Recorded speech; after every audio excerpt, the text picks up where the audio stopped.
A tearful mother says her life is never going to be the same after a sheriff's deputy shot and killed her 16-year-old son in Compton. Tonight, two very different stories of what happened.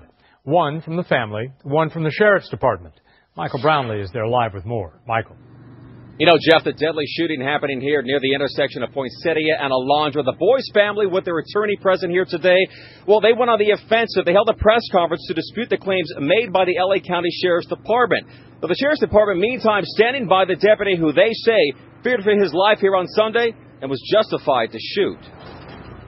It's hard. I feel lost. It's not fair. A mother's grief unmistakable. Her son killed by a deputy's bullet. One teenager dead, two very different tales of why the deputy shot. Deadly force was used on a 16-year-old boy. That from the attorney representing the family of 16-year-old Avery Cody Jr. He was shot on Sunday by one of a couple of undercover sheriff's deputies who stopped him and three friends near the Compton intersection of Poinsettia and Alondra. My friend Avery took off running, and the passenger side police officer got out and started shooting at him. What's not in dispute, that the boys were first confronted by the deputies, that Avery ran, but everything else that followed is. Any contention that the subject was not in possession of a firearm is just completely false. The Sheriff's Department says it has in custody the .38 caliber revolver the boy allegedly had on him.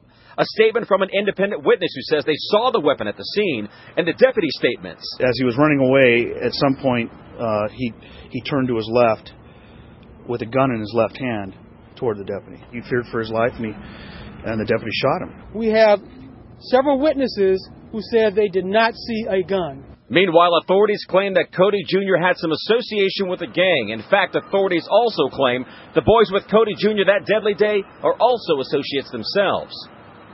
And attorney John Sweeney's response to that, he says it's not a crime to be associated with a gang. Also in dispute exactly where the boy was shot here on Sunday. The L.A. County Sheriff's Department says he was shot in the upper left torso, but not directly in the back, as the family claims. In the meantime, when asked whether or not the family had planned to file a lawsuit, the attorney said that's just too premature.